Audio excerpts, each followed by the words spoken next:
is Tom Slough. I'm the marine biologist at White Shark Projects here in Gansbaai, South Africa.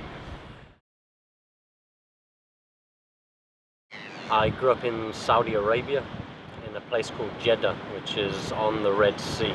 So I grew up I could swim before I could walk, and my father used to take me snorkeling over the coral reefs of the Red Sea. So from a very young age I fell in love with the ocean, and I ended up studying marine biology at the University of Liverpool. And as soon as I finished marine biology, my goal was to live by the ocean and travel, see as many cultures, as much of the ocean as possible. So I moved around Australia and New Zealand. I then started working in Ghana with sea turtles, an anti-poaching campaign there, and nest relocation.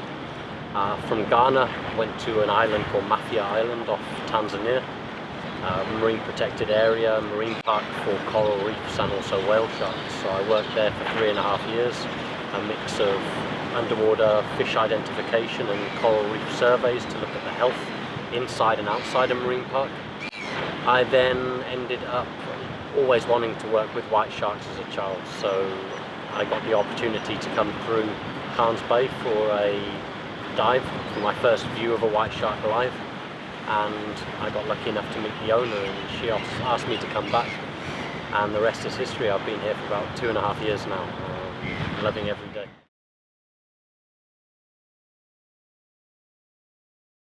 So Gansbaai, we're fortunate enough to have 2 locations, both about 15 minutes from the harbour. So only a 15-minute trip, and we can work in 2 locations. Those 2 locations also mean we can work all year round. So a lot of places like Guadeloupe, for example, is becoming very big for white sharks. It is only a seasonal place. They work from around August till the end of November, and then the season stops as the white sharks leave. Here in Gansbaai we have an inshore area, which is where we work about 70% of the time, as white sharks are inshore predators. So we can go to this inshore area, but there's also their winter feeding zone, which, like Guadeloupe, is an island which has a seal colony on it. So regardless of whether the white sharks here are at the feeding area, known as Shark Alley, which is comprised of 2 islands, Dyer Island and Giza Rock,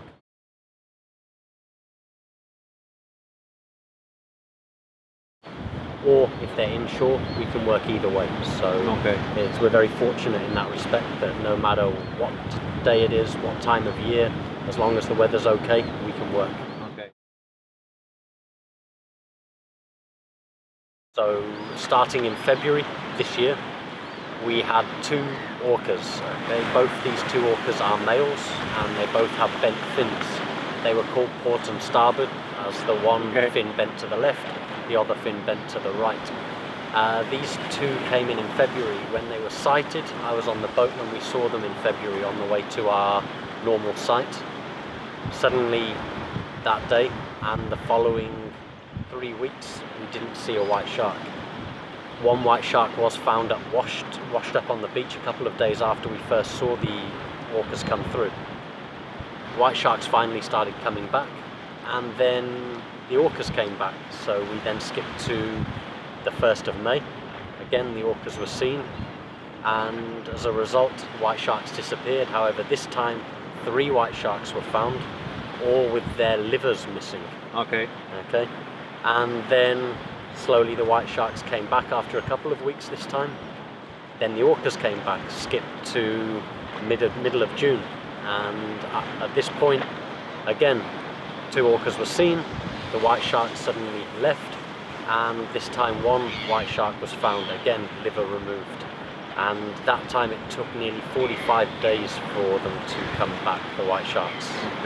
But are we speaking about small white sharks or the big ones, the big guys? Are I'm glad you said that, because most people would think it's an orca and it's a white shark. The white shark is the biggest, scariest apex predator in the ocean. The first white shark that we found after the May incident was nearly 5 meters, a 4.9 meter female. So it's by no means small white sharks. That's weird, because usually you would think that such big animal it's not does not care if there is a whale or an orca.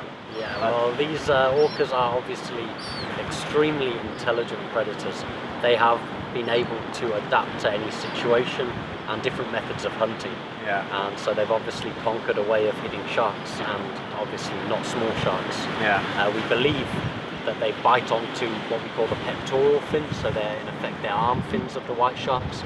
And instead of biting them open, they rip the pectoral fin until it pulls away from the body, creating a hole. Yeah. At this point, the liver, which is about 30% of the white shark's body and is full of oil, where they store their energy, if you like, starts to, in a way, can float out. The liver is removed and they leave the rest of this, the white shark. So they don't eat them completely, they don't care about the rest. The majority that we have found here have been mainly just the liver removed. A couple of them did have the heart removed as well. Okay. But mainly just the liver, yeah. The rest of it was left. Okay.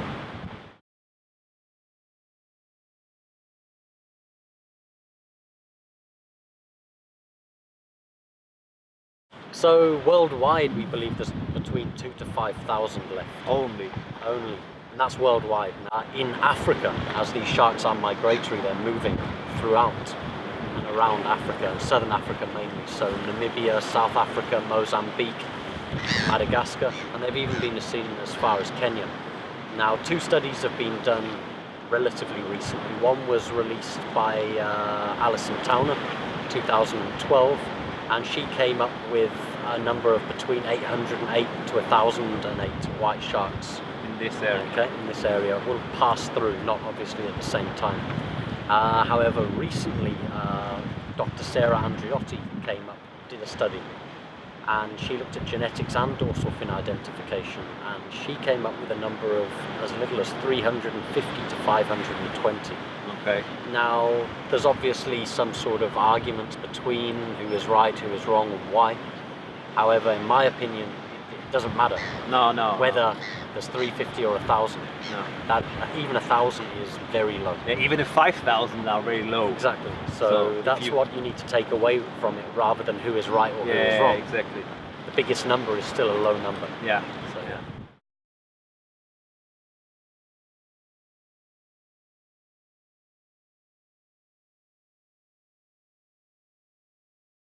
Oh yeah, they say at least 100 million probably sharks are killed a year, and that is just recorded really. Yeah. We don't know about the unrecorded instances. They say, and it is true, sharks are the sign of a healthy ecosystem. Being an apex predator, they are a keystone species, so they look after our whole ecosystem. They keep everything at the right level and in balance. So the removal of this will be very, very negative on our ecosystem. For example, white sharks, they are keeping seal populations not only at a stable number, but also genetically healthy, because they are removing the sick, injured, mutated individuals from the ecosystem. Yeah. That obviously will then have an effect of seal numbers on fish stocks, which has a result on smaller fish and also algae and kelp. It goes down to plankton. And then oxygen. Yeah. Because every second breath we breathe comes from plankton, the oxygen the plankton produce. So even oxygen levels will drop. Yeah. I often compare it to people with, in Yellowstone National Park, they introduced 12 wolves back in '92. Okay? Introducing 12 only apex predators, the river system changed shape. New forests grew, over 100 new birds came back to Yellowstone, just from the introduction of 12 apex predators. Yeah. So if you remove, then the opposite effect will happen, a negative effect. So they're extremely important, and this is what I try and encourage people to look at it this way, that not that they may be scared or they don't like white sharks, that is irrelevant. It's that they need to be here for us. Yeah. Because what happens to them does have an impact on us.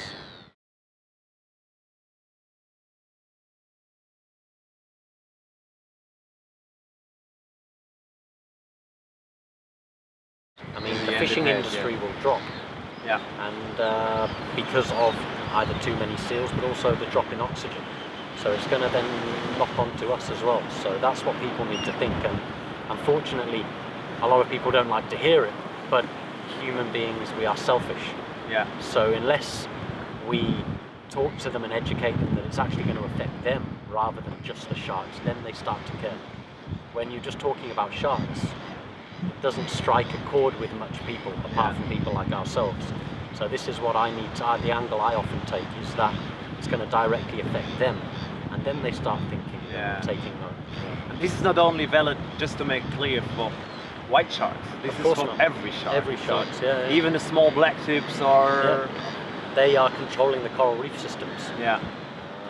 So very, very important. Yeah. And coral reefs are also a natural barrier for swells, waves, so they stop erosion on the land. Yeah. So the removal of coral reefs and the death of that, these will then, the actual land will start being eroded away a lot quicker, and a lot more mangroves, things like this. So very important. So white shark projects, what are they doing? What is their aim? Do they have a special intention? Well, so obviously we do take people out cage diving to view these animals.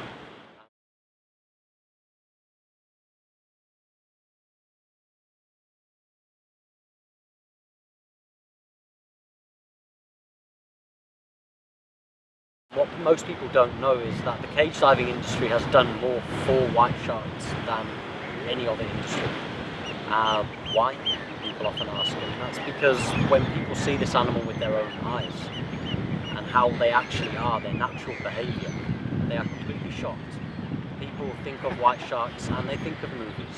Yeah. They think of even things like Shark Week, which is often like sensationalism. Yeah. People want to see a scary animal when it comes to a shark. They want to see this shark with its mouth open, its teeth bared, those eyes rolled back, in a way a demonic looking animal. What people don't realise is that the majority of time that eyes rolled back, jaw extended shot is a split second, and even that is very rare. A lot of these sharks are very, very calm, very slow moving. Yeah, we've seen it when we were in the cage. We've seen it. She was the big one. She was 4.5 meters more or less. Yeah.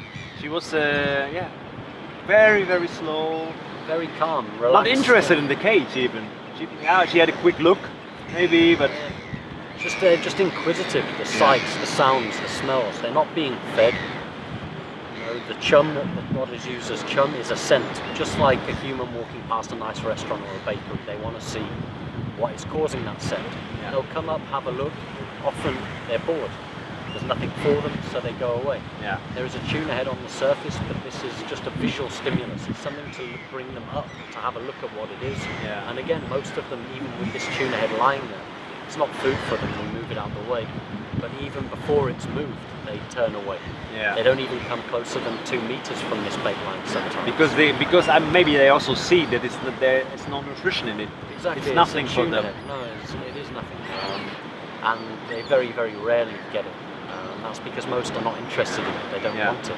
It is the scent that's bringing them in, and the tuna head may make them stay around for a little bit just to see what it is, if that is what is causing the smell or not. Once they realise there is no link, a lot of them just go around, and the ones that do stay are often just very inquisitive ones. Yeah. They're the ones that move very slowly and gracefully, they're hearing the sounds, looking, smelling, using all of those senses to distinguish what is going on. So it's very different to what most people think. Yeah. Most people who are very against cage diving, in my opinion, are often people who've never seen it firstly, or they have a complete different idea to what happens. So with White Shark Projects, we take people out, and then my whole goal is to educate. Yeah. So even if those people, 50%, if not more sometimes, are there to tick a bucket list off, I want to be able to educate those people. And even if I change the opinions of 4 or 5 of them who are only there to tick a bucket list and say I've dived with a white shark, they then leave with information that no one knows, and therefore a different respect for this animal. And that's what's needed, in my opinion. If people realise how endangered they are, then they see how different they are as well, and how misrepresented they are, they leave with actually a newfound love and respect for this white shark, and often they'll tell their friends. Yeah. I went shark cage diving, and it wasn't scary, and they were so calm and Yeah. actually really beautiful animals, and they didn't even want the bait, and they weren't ramming into cages because this doesn't happen. Yeah. It's that 0.1% of the time that Yeah. this gets caught and it goes viral, because again, fear sells. That's what people want to see. Yeah. So as well as my goal, White Shark Project's goal is this: to educate, to change people's opinions, and to raise awareness for such a important animal in our ecosystem, and try and not see, like some scientists think, that they'll be gone by 2050. Yeah. This is, as we just heard, this is a problem, or this would be a problem. Extremely big problems. And also what we also experience is that people are not aware, or not many people are aware. They think a shark is a monster. Sharks are dangerous in any case. I can't go swimming here because there are sharks. Yeah, there are sharks, but they belong there. And they were, and nearly all of 99.9% of the time, nothing would happen anyway. Yeah. Even if a white shark was swimming under a surfer, it's not just going to go and eat the surfer or try and even attack them. Yeah. Most of the time they would just carry on normally, because they know that we aren't prey. We don't have that oil content that they are looking for in their prey. And that is why they hit other species of sharks, seals, whales, dead whales, game fish. It's that high oil content they need for their long migrations. Yeah. And we do not possess this. Yeah.